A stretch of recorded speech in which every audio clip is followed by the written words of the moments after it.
What's up, peeps? It's me. I'm back. I hope everyone is doing well. I hope everyone is staying safe, and I hope everyone is being smart. And I hope everybody is staying on code. If you're not on code, I hope you're getting on code, because that is going to be essential. It's going to be vital for our survival as foundational Black Americans, as Black Americans, period. It's going to be essential to our survival that we get on code and we stay on code. Today, as you see in the title, I want to talk about all of this symbolism that's going on. But first, let's do a little housekeeping. Everybody, please hit that like button. Like I've always said, and I do believe it's true, I really believe that they have a shadow ban on my channel simply because of my content. My content has been out there from the very beginning. And this is the kind of content that they don't want to promote, that they don't want people to find and hear. So please hit that like button. Please share this video. If you are not subscribed to the channel, please hit that subscribe button. Hit that bell notification so you can be notified when we upload videos. You might have to do a check because they might not send out any notifications. So far, I haven't had anybody tell me that they didn't get the notification. But just let's take care of that. The email as well as the PayPal and the Cash App to the channel are listed below, will be listed below in the description box, as well as all the information that we go over today. It will also be listed below in the description box. So yeah, let's get right into this. We're going to talk about all this symbolism, and we're going to talk about why. Well, first of all, we're going to talk about why they chose, one of the reasons why this white supremacist government, because you have to understand that these quarters are printed out by the U.S. Mint, and the U.S. Mint is a part of the United States government, and the United States government is a white supremacy institution. That's what it is. That's what it always has been. That's what it was established as. The United States of America was established on racism and white supremacy, and the oppressing of melanated Black people. So you have to understand that same white supremacist institution is the one printing out these quarters. So we need to break this down, and we need to get to what's really going on as far as this quarter thing is concerned. Okay, so that's what we're gonna get into. If you hear my phone beep, it's because somebody's texting me, and what they're texting me is kind of important. So I'm gonna try to keep that at a minimum. But if you hear my phone bing, that's what's going on. So let me pull up my information, and let's get right into this. Now, this is from AP News. Martin Krutzinger, January 12th, 2021.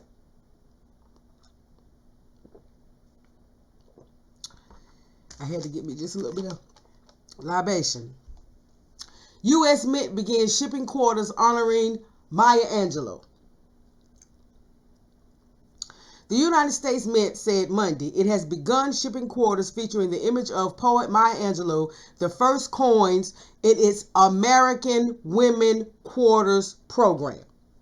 So now we got to have quarters with so-called American women on them or whatever. And they chose Maya Angelou to be the first woman on there. Now, what happened to the whole thing about Harriet Tubman being put on the face of the $20 bill? What happened to all of that? I have no idea. You understand what I'm saying? But again, this is the symbolism, right? Angelou, an American author, poet, and civil rights activist, rose to prominence with the publication of I Know Why the Caged Bird Sings in 1969. Angelou, who died in 2014 at the age of 86, was honored with the Presidential Medal of Freedom in 2010 by President Barack Obama. The quarter design depicts Angelou with outstretched arms. Behind her are a bird in flight and a rising sun, images inspired by her poetry. The Mint's program will issue 20 quarters over the next 4 years, honoring women and their achievements in shaping the nation's history. Additional honorees in 2022 will be physics and first woman astronaut Sally Ride and Wilma Mankiller, the first female principal chief of the Cherokee Nation. Also honored this year will be Nina Otero Warren, a leader in New Mexico's suffrage movement and the first female superintendent of Santa Fe Public Schools, and Anna May Wong, the first Chinese American film star in Hollywood.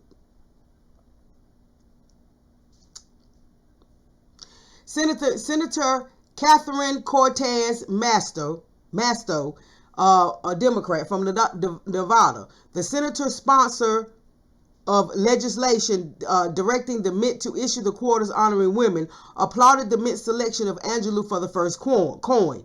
This coin will ensure generations of Americans learn about Maya Angelou's books and poetry that spoke to the lived experience of Black women, she said in a statement.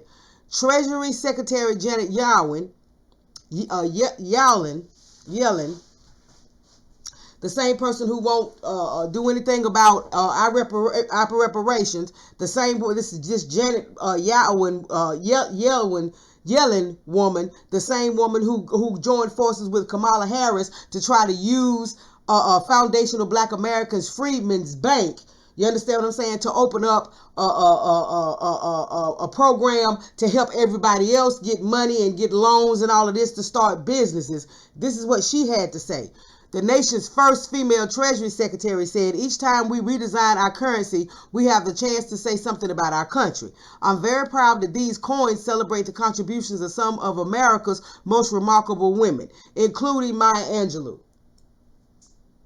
Now, what she did that was so remarkable, I don't know. But anyway, the Biden administration announced soon after taking office a year ago that it planned to replace Andrew Jackson's portrait on the $20 bill with abolitionist Harriet Tubman, a leader in the Underground Railroad. However, since that announcement, the administration has provided no further details on its plan. Now, this was the Biden administration. So instead of us getting Harriet Tubman on the face of the $20 bill, we got Maya Angelou on the back of the quarter. Okay? Now, that's it. So the first thing I want to talk about is first of all, it's obvious. This should be obvious. We shouldn't have to have a long dragged out discussion about the symbolism involved in this. You understand what I'm saying? We shouldn't have to have this long dragged out conversation about how this is nothing but the Biden administration and the United States government and all of that kind of stuff trying to offer Black people another symbol, some more symbolism. You understand what I'm saying? Like the Juneteenth holiday, like it becoming a national holiday, like this National Hip Hop Day of Recognition, and all of this symbolism, all of this symbolic stuff. The Jews didn't get the picture of some important Jewish leader on the back of some of the United States money. You understand what I'm saying? As a way of recognizing what they went through in the Holocaust. No, they got reparations from the United States. The Japanese who were interned in those internment camps didn't get faces on money. They got reparations. They got reparations. They got help with housing. They got help with business loans. They got help with all of that to bring them up in American society. The Native Americans didn't get a whole bunch of Native American faces. The so-called them pretendians didn't get a whole lot of faces on money. You understand what I'm saying? For symbolism, they got reparations. They got land, they got money. You understand what I'm saying? They got the ability to open up all these casinos on these reservations and all of this kind of stuff. But when it comes to us, it's just a bunch of symbolism. Why? Because they know, based on how the whole civil rights generation has handled this whole white supremacy issue and handled this white supremacy government,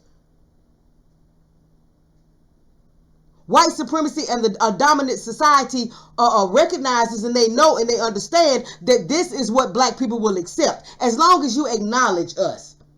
As long as you acknowledge us with some form of symbolism, as long as you acknowledge, our greatness, as long as you acknowledge, 2 or 3 people that we hold in high esteem, as long as you acknowledge them in some kind of way, you understand, we'll accept that. We'll accept. So I guess putting her picture on the back of this coin is supposed to, I guess, represent some form of reparations for us. Although it's not anything tangible. You understand what I'm saying? It's not anything that's going to benefit black society as a whole. It's not anything that's going to benefit foundational black Americans as a whole. It's not any kind of resources that are going to come out of this for our community collectively. It's just more symbolism. And of course, you got all the bootlicks. You got all the bought and paid for celebrities and the bought and paid for politicians and the bought and paid for so-called activists and all of that, like Michelle Obama and others. You got them praising this and acting like this is such a wonderful thing and acting like this is the best thing since sliced bread, when all it is a picture of a quote-unquote bed wench on the back of a quarter.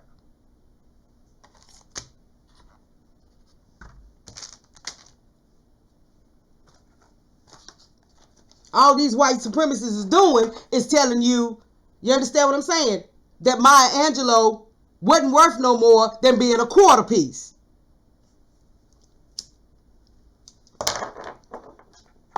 And black people have gotten so caught up, not all of us, but black people have, but most of us, especially the bootlick and the bootlicking class and the coon class and all of that, and this so-called black political class, this boule black political class, they're so caught up in offering us nothing but symbolic currency and pushing this symbolic currency that most black people don't even realize when you being insulted. This is an insult. This is disrespectful. This is a disgrace. There's nothing great about this. There's nothing wonderful about this. There's nothing about this for us to be proud of or for us to be celebrating. And then to put her on the back of a quarter with George Washington, who was a slaveholder, a slave owner. And you're going to put a black woman who was a civil rights, and I'm doing this in quotes, a civil rights activist, you're going to put her on the back of a coin with a known slave owner.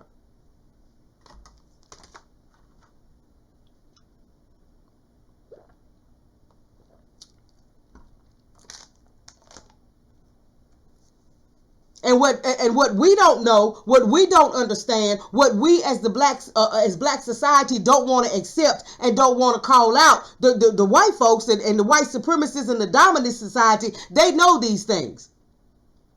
So if they're, as far as they're concerned, Maya Angelou liked to spend a lot of her time under white men. So they had no problem putting her under a slave owner on the back of this quarter.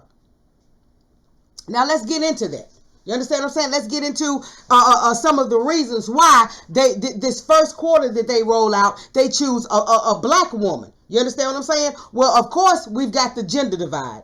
Of course, we've got, this whole women's quarter series. You understand what I'm saying? All of that is just a gender divide. Yeah, I guess because men are on the fronts of all of these quarters. Well, it's time for women to have their place on the back of a quarter. Like, what is that supposed to symbolize? What is that supposed to mean?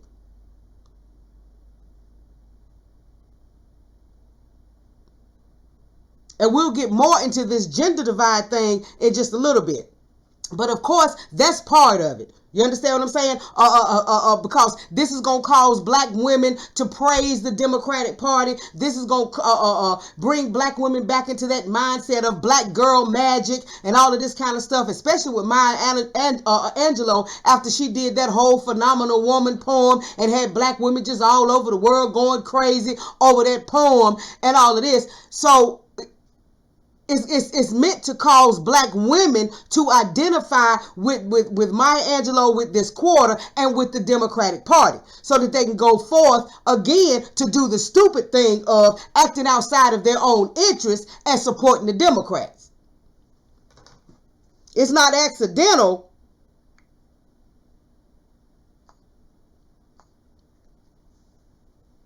that this comes, that they planned on rolling this out in 2022, when they know that the midterm elections are coming up and the Dems are in trouble. So understand, we sit around and we still play checkers. You understand what I'm saying? And we still try to act like we don't know what's going on, and we still want to play stupid games and get stupid prizes and all of that. But these people know exactly what they're doing. It's no coincidence that they decided that they're going to roll these quarters out in 2022, and that the first person that they put on the back of one of them is a black woman.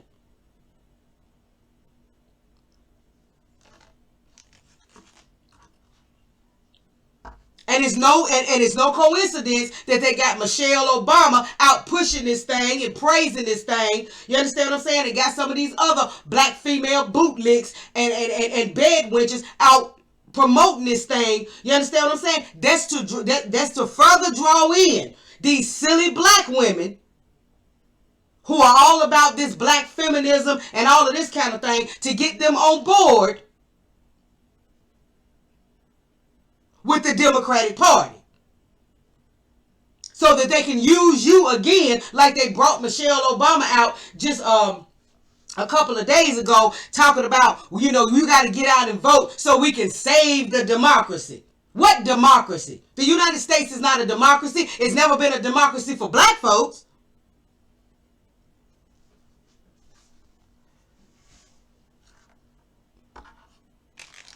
They know they can no longer use Kamala Harris with that whole sister girl thing.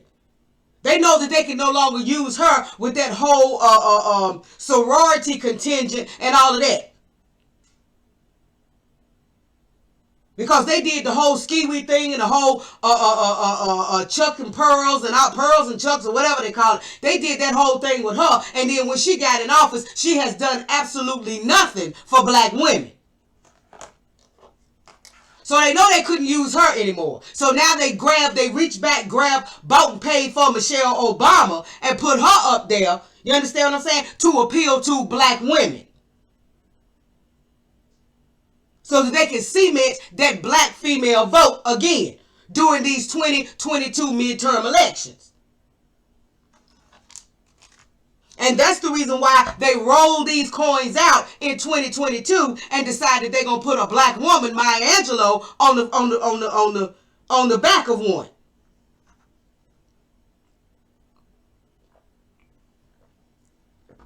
So not only do you have the symbolism, you also have the gender divide. You understand what I'm saying? Where they're once again working to keep these silly black women believing that they're on this island by themselves, and they're somehow separated from black men and from black children and from black society, and they're somehow better than everybody else in black society. Well, there's, black men and black children in black society.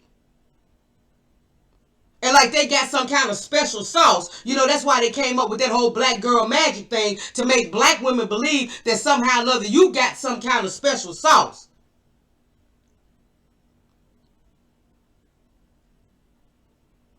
But yet the Dems have done nothing about what happened to Breonna Taylor. They've done nothing about what happened to Sandra Bland. They have done nothing about all these black women being murdered and being killed and being raped and being sexually assaulted and all of that. Me Too ain't said nothing in support of any black woman that's being harmed by somebody other than a black man.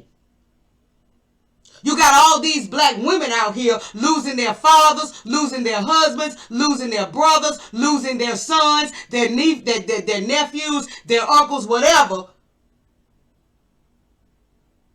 With all of this murdering of unarmed black men in the streets of America. And ain't nobody doing nothing about that. But they still got these silly black women believing that they're special, that they're more important, that somehow they're better than black men. If they cared so much about black women, they would do something about all of these unarmed black men being murdered in cold blood, because they wouldn't want these black women to have to go through that hurt, to have to go through that pain, to have to go through that suffering.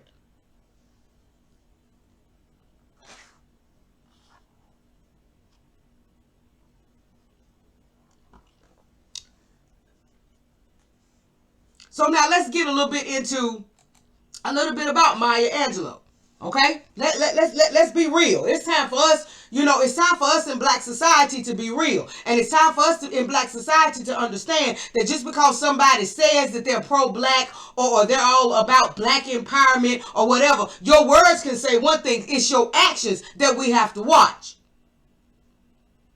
Okay? Now let's get a little bit into, and we're not going into no great deal of detail, but we just gonna get into it a little bit. Okay?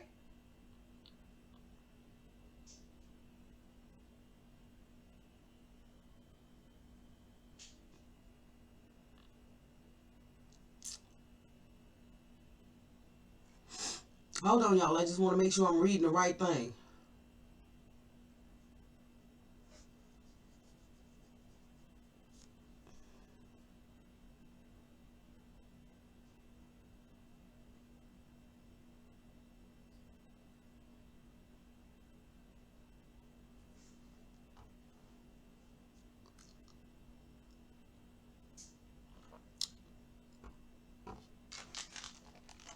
All right, now let's read this.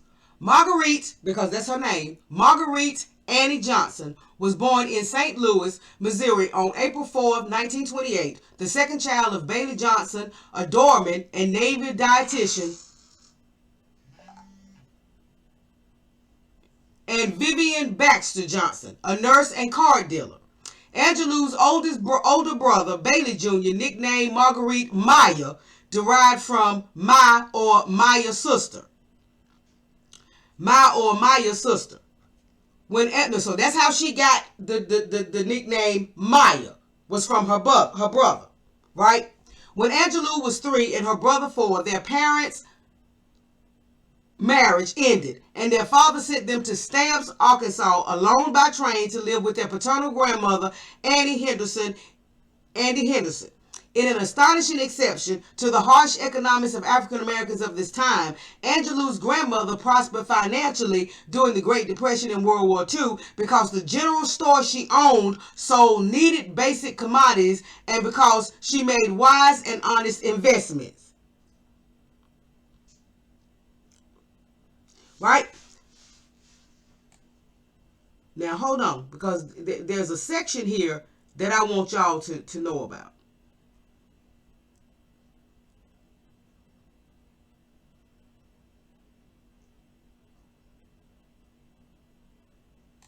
And this is from Wikipedia, not the best source. But when you read this Wikipedia, if you go down to the personal life, it'll tell you some stuff. Evidence suggests that Angelou was partially descended from the Mende people of West Africa. In 2008, a DNA test revealed that among all of her African ancestors, 45% were from the Congo, Angola region, and 55% were from West Africa. A 2008 PBS documentary found that Angelou's maternal, on her mother's side, great-grandmother, Mary Lee, who had been emancipated after the Civil War. Now, this was her great-grandmother. So she was only a few generations removed from actual slavery. Her great-grandmother was a slave who had been emancipated after the Civil War, became pregnant by her white former owner, John Savin. So she got pregnant after. She got pregnant by this white man after she was emancipated. So now, how that happened, I'm not exactly sure. I don't know whether it was because I haven't watched the documentary. So I don't know if that happened because she continued to stay there, because a lot of slaves, when they were emancipated, because they didn't have anywhere else to go, didn't have any resources, didn't have any money, didn't have any land, because they didn't have anywhere else to go, a lot of newly freed, and I do that in quote, slaves actually stayed right where they were on the plantations where they were and continued to work for their former slave masters. So it could have been a case where she stayed there. You understand what I'm saying? But whatever the case, she ended up, after she was emancipated, she ended up getting pregnant by her former slave owner, John Savin. Savin forced Lee to sign a false statement accusing another man of being the father of her child. After Savin was indicted for forcing Lee to commit perjury, and despite the discovery that Savin was the father, a jury found him not guilty. Of course, he was a white man, of course. Lee, that's her great-grandmother, was sent to the Clinton County poorhouse in Missouri with her daughter, Marguerite Baxter, who became Angelou's grandmother. Angelou described Lee as that poor little black girl, physically and mentally abused. Okay? So that's just a little bit of her history that I want y'all to remember. Now let's keep going.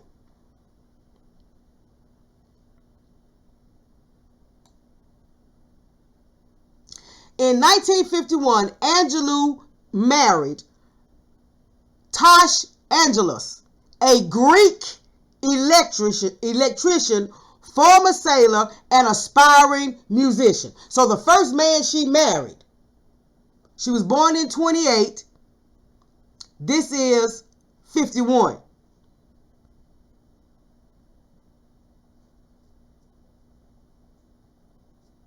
So she was 23 years old. She was 23 years old. So at the age of 23 years old, the first man she married was a white man, a Greek. In 1951, Angelou married Tosh Angelos, a Greek electrician, former sailor, and aspiring musician. Despite the condemnation of interracial relationships at the time and the disapproval of her mother. So remember how the leaders of the black media are constantly reminding us that a lot of the problems with the whole civil rights generation is that they wanted integration because they wanted this interracial and sexual access. They wanted the ability to be able to have these interracial relationships without having to worry about being murdered or being lynched or being arrested, and all, because in the South, a lot of stuff in the South was illegal. Well, they didn't like it anymore in the North, but in the South, it was actually illegal. Okay? So that was her first white husband. Now let's keep going.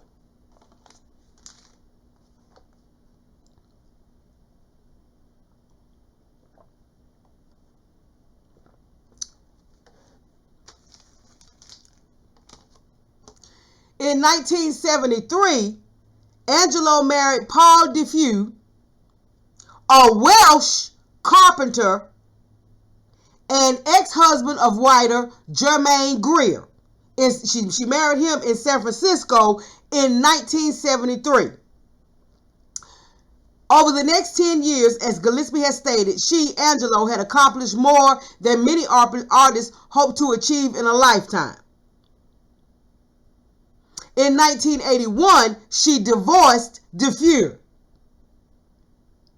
So that's the second white man she married. Right? Now, briefly in there from between her first marriage and divorce to the Greek and her second marriage and divorce to the Welshman, she had a short-lived relationship with South African freedom fighter Vusumuzi Make.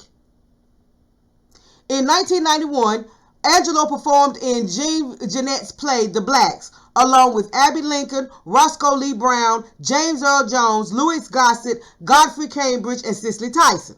Also in 1961, she met South African freedom fighter Vusumuzi Make. They were never officially married.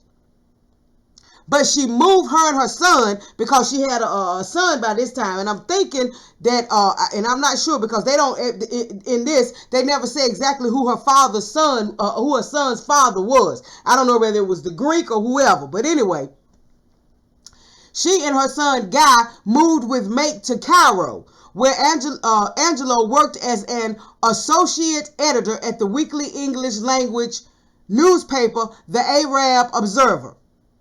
In 1962, her relationship with Make ended, and she and Guy moved to Accra, Ghana, so he could attend college. So the one black man that she was in a relationship with, that relationship only lasted for a year, and they never married, right? Now, this is where she got her name, Maya Angelou, from. She got the Maya as a nickname from her brother, right, Bailey Jr. And the Angelou comes from, it's a play on her married name, Angelos. It's a play on, so if anybody ever wondered where her name, her stage name, Maya Angelou, comes from, the Maya comes from the nickname that she got from her brother. The Angelou comes from the last name of this Greek man that she married, Tosh Angelos. And you'll see pictures of both of her husbands in this video, right?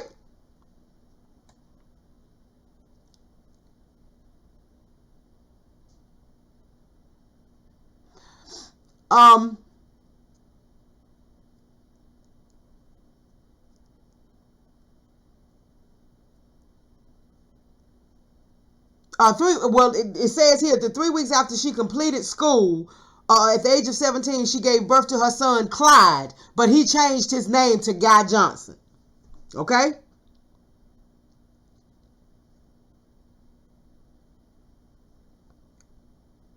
Now just listen to this. After Angelou's marriage ended, now this is her first marriage to the Greek. After Angelou's marriage ended in 1954, she danced professionally in clubs around San Francisco, including the nightclub The Purple Onion, where she sang and danced to calypso music. Up to that point, she went by the name of Marguerite Johnson, or Rita.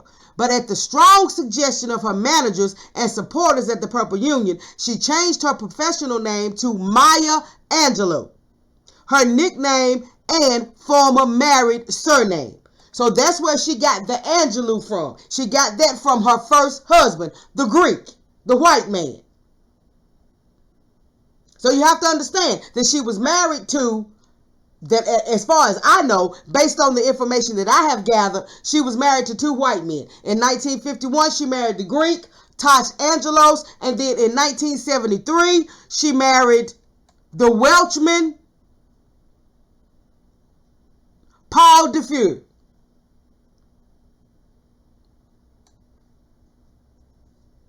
So as much as she was all about civil rights and all about black rights and all of this kind of stuff, she was marrying white. The one black man that is noted that she had a relationship with was the South African freedom fighter, Zusumzi Make, and that relationship only lasted for a year. And they were never officially married.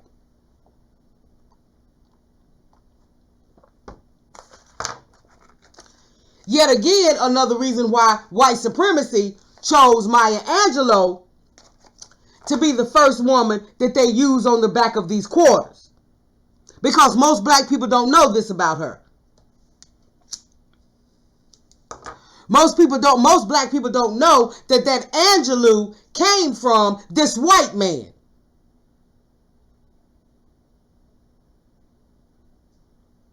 So down through her life, she continued to honor this white man. You understand what I'm saying? Her first husband, she continued to honor him down through her life by continuing to use his name in that Angelou.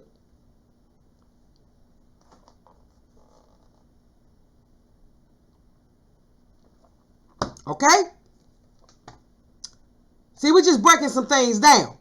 That's all. We're just breaking some things down so that you can understand the reason why white supremacy does what it does. Everything that white supremacy does, none of it is coincident. None of it is accident. None of it happens for no reason. They have a reason for everything that they do. And there's a reason why they used her to be the first black woman that they put on the back of one of these coins.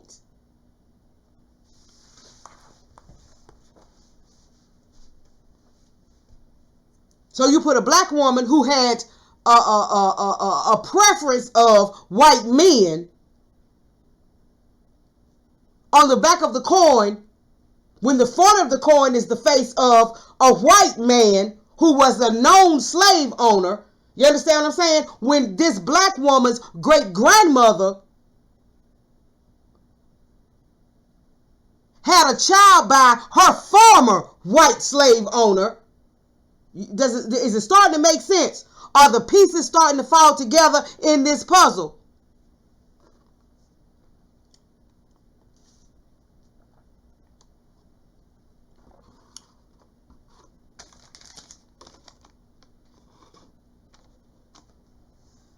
Now do you understand the reason why Jason Black and Professor Black Truth and all this, why they're not about doing a whole lot of praising of the civil rights generation? Because while the civil rights generation claimed that they were fighting for black liberation and all of that, a lot of them were simply fighting so that they could have interracial sexual access.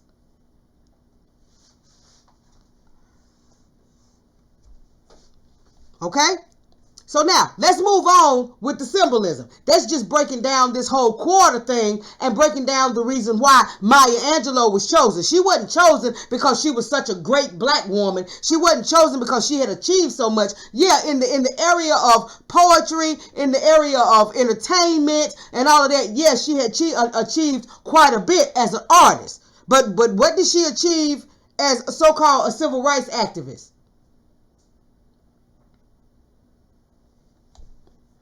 All right, let's move on. Now, we're going to go to the new statue, the new sculpture that they unveiled at Philadelphia City Hall a couple of days ago. We're going to go and we're going to talk about that a little bit because, excuse me, it's a new statue of Harriet Tubman, right?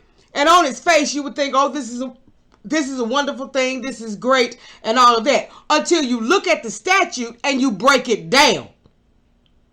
You break down what white supremacy is really doing. First of all, it's still, again, nothing but a bunch of symbolism.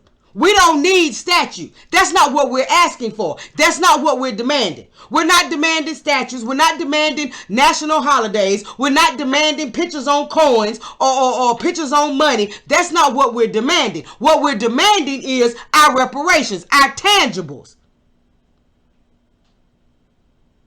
And once again, like they always do, they're offering us symbolism. Why? Because we got enough of bootlicks and we got enough of coons and we got enough of collaborators with white supremacy that are black that will come out, you understand what I'm saying, and try to make us believe that this is great, this is wonderful, that this is some kind of a sign of progress or whatever. No, this is not what we're asking for. This is not what we're demanding. This is not a part of a black agenda. We've got to remember that we have to demand, we have to stand on the fact that we will not be satisfied with anything other than a black agenda. And a black agenda first speaks to tangibles, reparations, resources. Like you have given LGBT, like you have given the Asians, like you have given the so-called Native Americans, like you have given everybody else but us, the illegals. All of these protections and all of these tangibles that you've given them, crime bills and $50 million set aside for the Asians in the $1.9 trillion so-called American Rescue Plan and all of that. $6.3 billion to these Afghan refugees that just came through here. But they give us pictures on money, so-called national holidays that everybody can take advantage of. This quarter, everybody is going to get this quarter.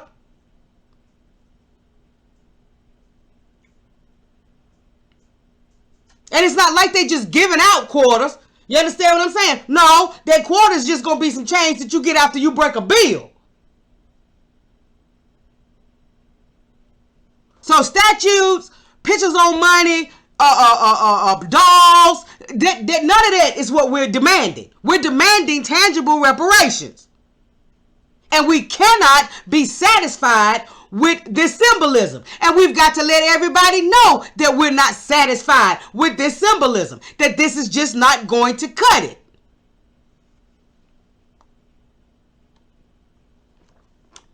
All right. And you'll see the picture of this sculpture in the video. This comes from the Courier Post by Cherry Hill, January the 11th. It was updated January the 12th, 2021. The sculpted figure of Harriet Tubman, the abolitionist and political activist who led hundreds of slaves to freedom, will stand tall at Philadelphia City Hall until the spring. So it's just going to be there until the spring. A 9-foot-tall bronze Harriet Tubman, the Journey to Freedom sculpture, was unveiled Tuesday by the City of Philadelphia Office of Arts, Culture, and the Creative Economy. It's an honor to celebrate the life and legacy of Harriet Tubman here in Philadelphia. The Philadelphia Mayor, Jim Kenney, in a statement provided by the city. Telling these stories through public art is vital for learning and reflection, connecting with our communities and understanding our histories. So it's easy to say, oh yeah, we welcome this. Oh yeah, this is a great thing, because it don't cost you nothing. It don't cost Philadelphia nothing. It don't cost the United States government nothing. It don't cost the white supremacists nothing. It don't cost this white supremacist system. It don't cost a thing. You understand what I'm saying? It don't cost nothing to put this picture on the back of a coin, and it don't cost a thing to have this statue at City Hall. It don't cost nothing.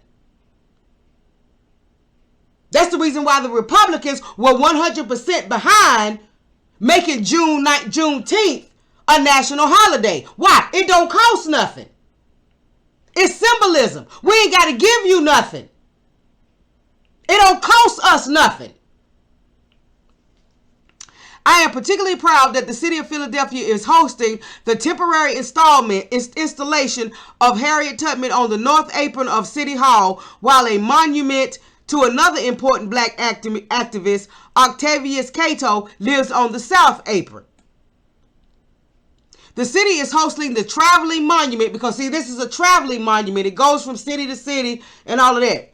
The city is hosting the traveling monument by award-winning sculptor Wesley Wolford from January 11th through March 31st. That means Philadelphia will be home to the sculpture for Black History Month in February. So we're supposed to be all excited about Black History Month. Oh, so they give us a History Month. They give us a whole month, but no reparations. Again, a bunch of symbolism.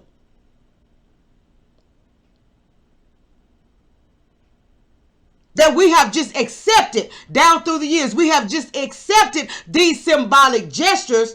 You understand what I'm saying? And remember, y'all, please remember that article that I read by the black guy, I think it was in the New York Post or whatever. I'll have it listed down in the description box. And if I find it, I might read a little bit of it, where he talks about the black boule political class and how they have how white supremacy and this white supremacy structure uses them. You understand what I'm saying? To bring to us nothing but a bunch of symbolism and all of that, while they get the tangibles.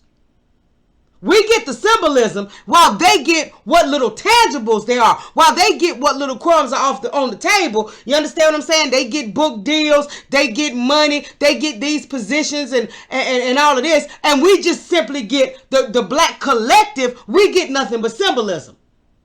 That's our currency. Symbolism. You can't spend symbolism. You can't use symbolism to start a business. You can't use symbolism to buy land. You can't use symbolism to buy a home. You can't use symbolism and pass it down as generational wealth.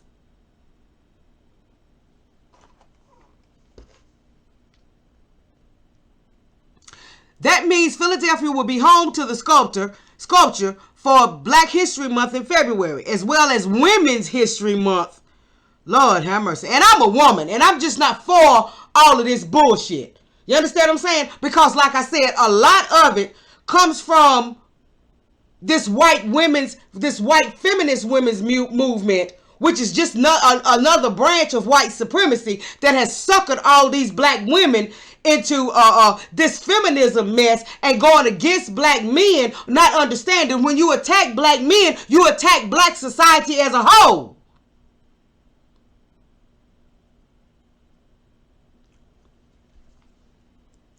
Listen. That means Philadelphia will be the home to the sculpture for Black History Month in February, as well as Women's History Month and Harriet Tubman's 200th birthday in March. The sculpture represents Tubman's courageous journey to free enslaved people and beautifully illustrates her determination despite the intense opposition she faced, the release said.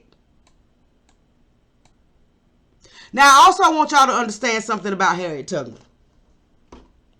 The reason why this white supremacist global structure doesn't mind us in America upholding and uplifting Harriet Tubman as they do maybe some others is because Harriet Tubman had a whole lot of help from white abolitionists in the North.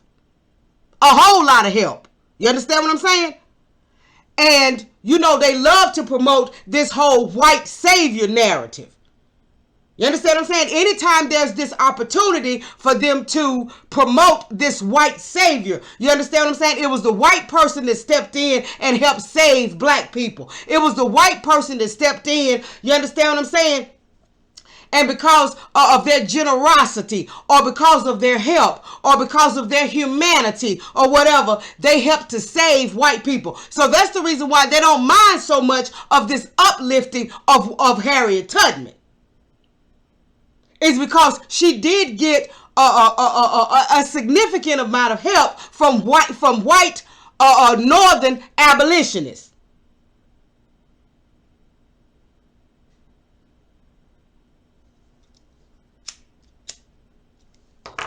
Now, in no way is that to denigrate or to take away from the risk that she took. You understand what I'm saying? But that's the reason why white supremacy doesn't mind. Doesn't mind us black folks uplifting her. That's another reason why they uplift her.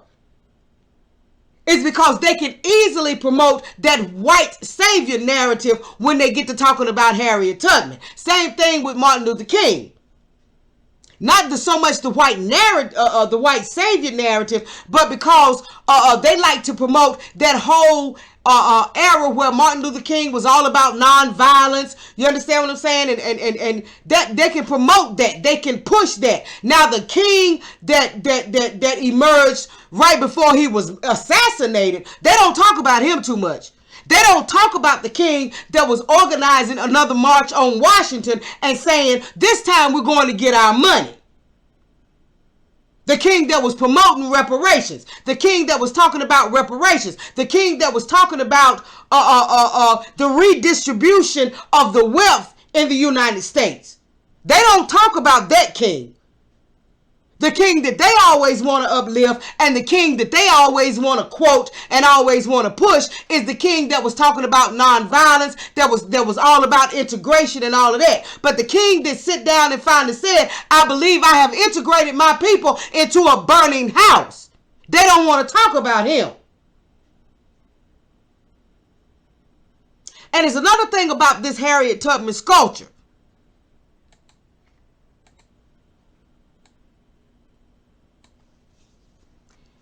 I want y'all to take a real good look at the sculpture because the picture of the sculpture is also in the video as well as in this article. I want y'all to take a good look at this sculpture.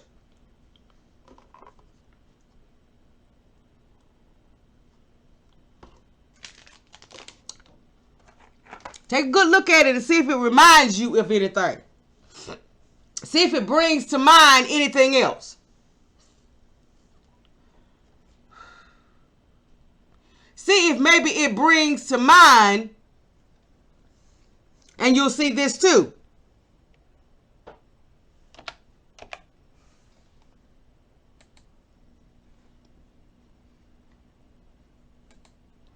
if it brings to mind this Rolling Stone cover, that the July cover of Rolling Stone, the July 2020 cover of Rolling Stone, where it has this black woman with her arm raised with the black power symbol, and this black boy that's behind her with his arm raised. They look kind of similar, don't they?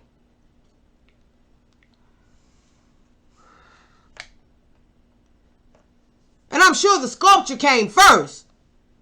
But I'm just wondering if this Kadir Nelson, who did the illustration for this cover, if maybe he got some of his inspiration from this Harriet Tubman sculpture.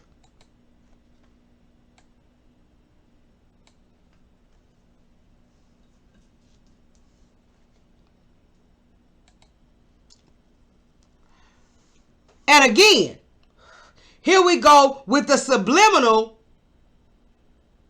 gender divide. You understand what I'm saying? Harriet Tubman, the black woman who was out saving black children from slavery, with no depiction of the black man. That's another reason why they like to uphold Harriet Tubman and don't mind promoting and uplifting Harriet Tubman and don't mind discussions about Harriet Tubman and all of that, because they can use that to further help this agenda of the gender divide between black men and black women. Like, where was the black man when this black woman single-handedly was trying to save black children from slavery, from the bondage, from the harsh bondage of slavery? So see, we got to break this stuff down and realize what they're trying to do when they promote stuff like this, when they put stuff out there like this in front of us. I bet you ain't heard nothing about no Nat Turner traveling sculpture. I bet you ain't heard nothing about no Denmark VC traveling sculpture. I bet you ain't heard nothing about Louis Vuitton and Jean-Jacques Dessalines over there in Haiti. I bet you ain't heard nothing about their traveling sculptures. Because those were black men. You understand what I'm saying? Strong black men that led rebellions and uprisings against slavery. In Haiti, black men who led successful slave rebellions against white supremacy. You don't hear nothing about no traveling sculptures for them. So just understand that, yeah, at the face of it is symbolism, but it goes even deeper than that. And it goes to speak to the other agendas that these white folks and these white supremacists and this white supremacist government have. You understand what I'm saying? As far as the black collective is concerned. But you just look at those two pictures. You look at the July 2020 cover of Rolling Stone, and you look at this sculpture, and you will see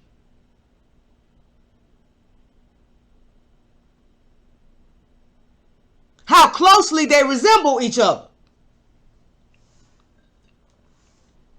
Because that's what that cover of Rolling Stone magazine was about. Oh, the black women are leading the charge. The black women with the black children are leading the charge. Where is the black man?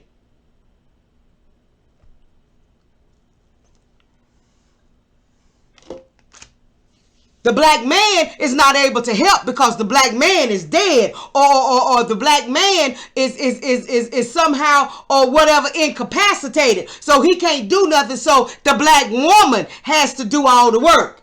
The black woman has to now lead the charge.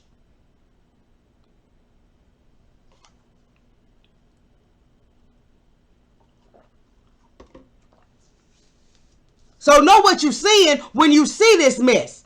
Know that not only are you seeing the symbolism, and we're just supposed to accept the symbolism and be satisfied with these symbolic gestures, but we're also supposed to just accept all these different agendas that are behind this mess. Which leads to the next thing. Even more symbolism. This is coming from CNN by Leah Esmelash. Yeah, Leah Esmelash. From CNN, updated January the 11th, 2022. New Barbie honors journalist Ida B. Wells. They don't call her civil rights activist. They don't call her black freedom fighter. They don't call her any of these things, which not only was she a journalist, but the reason why she went into journalism because of her fight in the black freedom movement of that time, right? Now, Barbie has decided that they're going to give us some more symbolism by giving us a doll of Ida B. Wells. A doll. Anything other than to give us our reparations. Anything other than to give us tangibles. They don't do this for other groups. They don't do this they don't do this for white folks. They don't do this for Jews. They don't do this for Latinos, immigrants. They don't do this for Asian Americans. They don't do this for illegals. They don't do this for other groups. For other groups, they give them hardcore tangibles. They give them resources. They give them money. For us, they give us pictures on the back of money, on the front of money. They give us sculptures. They give us dolls. They give us national holidays that everybody else can enjoy. They give us, this is what we get. And we're supposed to, because the civil rights generation has taught white supremacy that this is what we will accept. This is what we get. Ida B. Wells, the famed black journalist who worked to expose the horrors of lynching, has now been immortalized by Barbie. We didn't need Barbie to immortalize her. She was already immortalized with us. We didn't need Barbie to recognize her for us to know who she was. And for us to uplift her and immortalize her and for her to be one of our icons. The latest addition to Barbie's Inspiring Women. So everybody now has this inspiring women, this women's thing. Again, a part of that whole gender divide, that whole gender warring.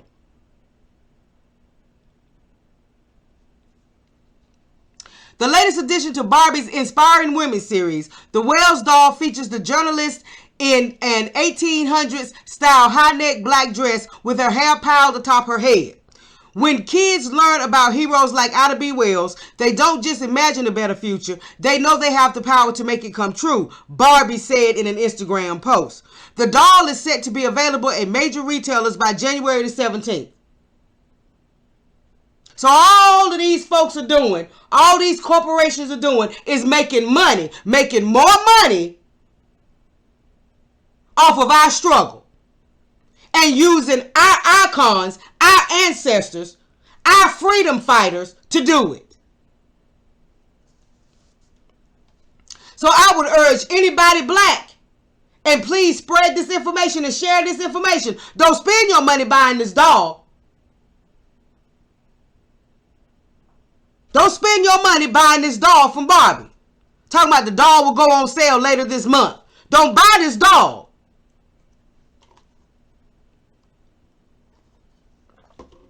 Don't continue to make them rich and continue to make money for them. You understand what I'm saying? While we can't get no tangibles. We can't get no resources. And we are the only group in America with a legitimate justice claim for reparations. So I would urge you all, don't buy this doll. Don't buy this for your daughters and your granddaughters and your nieces and your goddaughters and all. Don't do it. Yes, teach them about Ida B. Wells. Teach them who she was. Teach them what she really did. Teach them what she was all about. But don't give your money to these folks to get this doll. Because it's nothing but a bunch of symbolism. And we will no longer accept symbolism.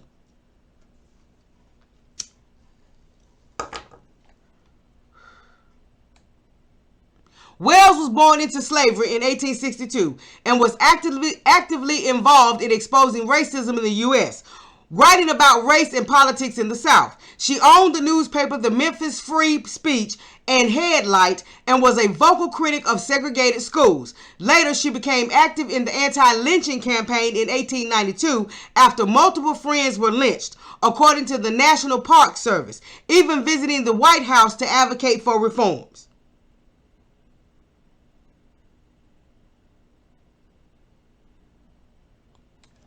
So yes, teach your daughters about her. Teach your nieces about her. Teach your sons about her. You understand what I'm saying? But don't buy this doll. Don't buy into the symbolism.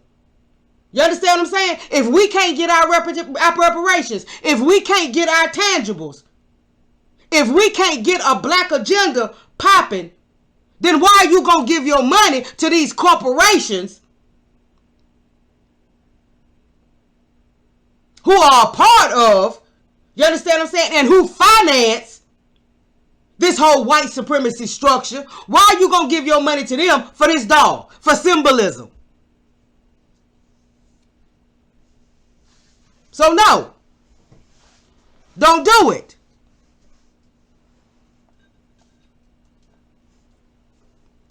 So I just wanted to bring y'all this information, just wanted to let y'all know what they got going on. This is the Democrats' answer. This is their way, again, of speaking to and addressing black women and this silly contingent of black women who are all into black feminism and are all into this whole thing about black women. And like I said, and they believe that they have allowed white supremacy to fool them into believing that they better than or they more special than black men, and they are somehow separate from the rest of black society and all of that. All of this is geared towards them, to get them to support the Democratic Party in 2022. All of this is a part of that whole narrative that they have tried to produce, telling the black women that the black women are the backbone of the Democratic Party and all of that. That's the reason why they sending out black women like Michelle Obama and other black women. You understand what I'm saying? To promote this shit and promote this voting and all of this kind of stuff and this save democracy mess and all of this to black women. Why? Because black women flocked to support Biden because of Kamala Harris, and they realized that nothing was done for black women. So now they're trying to convince you through all of this symbolism to fall for that same okie doke again. But don't do it. Don't fall for it. And don't spend your hard-earned money buying this doll. Because again, we're not asking for dolls. We're not demanding dolls. We're not demanding sculptures. We're not demanding faces of black women on money. We are demanding our tangibles, our reparations, a black agenda. So let this white supremacist government know that we ain't falling for this mess. We're not falling for this trick bag.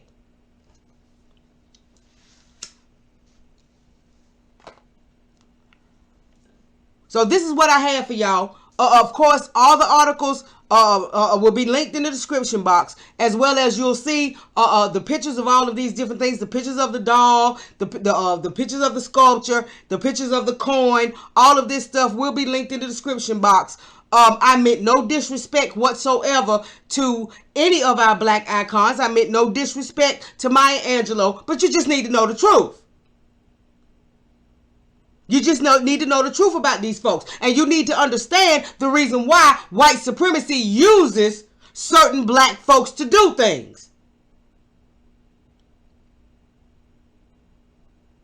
And the bottom line is, whether you like it or not, fact was Maya Angelou preferred to marry white men. She preferred to be under white men.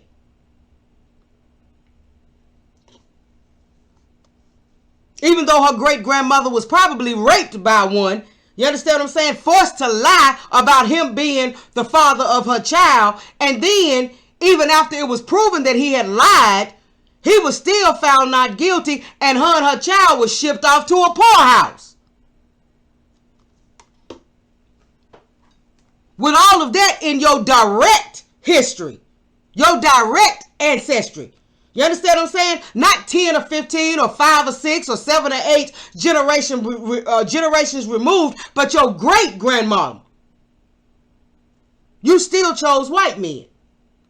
And the only black man of record that you had a relationship with, that relationship only lasted for a year, and you didn't marry him.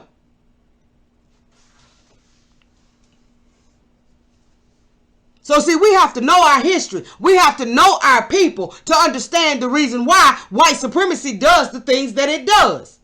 So no, I didn't mean any disrespect to her. You just need to know what's really going on. She was no threat to white supremacy. She was no threat to the dominant society. She was no threat to the status quo. That's the reason why it was easy for them to decide to use her as the first black woman they put on this coin.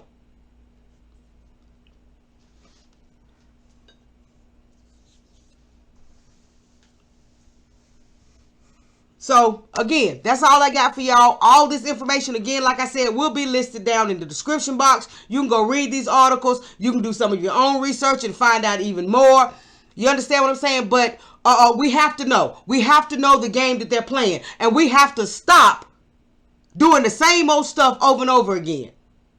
The definition of insanity is to keep doing the same thing over and over and over again and thinking that you're going to get a different result. We have been voting Democrat. We have been a part of this whole political game. We've been a part of this now as far as since we supposedly got the right to vote again. We have been a part of this for the last 50, 60 years. Voting Democrat.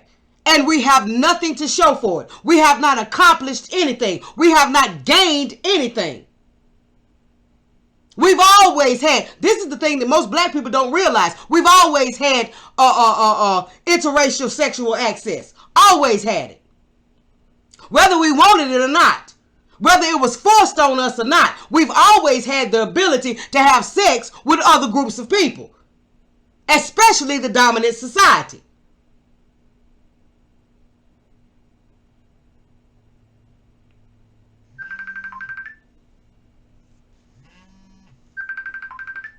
Hold on, you guys.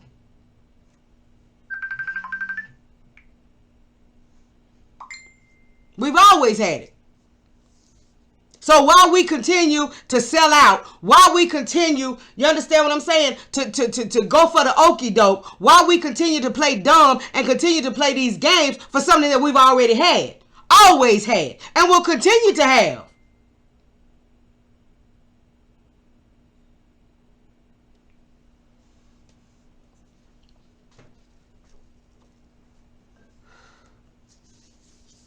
So this is the very reason why we have got to get on code. We've got to get on code and we've got to stay on code. And we have got to let the powers that be know that we are not going to settle for this time. That we are not just going to be satisfied with symbolic gestures, recognition. We are about a black agenda, and that's the bottom line. And we're not moving off of that. And that black agenda begins with tangibles. And tangibles begins with reparations. And reparations begins with cash payments. So again, y'all make sure to follow me on Twitter. It should be in one of the pictures, but if I can remember this time, I'll put my Twitter link in the description box. The email for the channel is in the description box, so y'all can email me. Let me know if there's anything specific you want to talk about or anything specific you want me to research and do a video on or whatever. The Cash App as well as the PayPal for the channel is there if you decide that you want to support that way, and it would be much appreciated, just like all of your support is appreciated. But y'all make sure to like this video. Please share this video. Please have these conversations outside of social media with your family, with your friends, with your co-workers, with anybody who's willing to sit down and listen. You understand what I'm saying? But make sure you share this video. Hit that subscribe button if you are not subscribed to this channel, and hit that bell notification so you can be notified when we upload videos. But y'all make sure to get on code and stay on code, and do not fall for the trick of symbolism. Have a good one.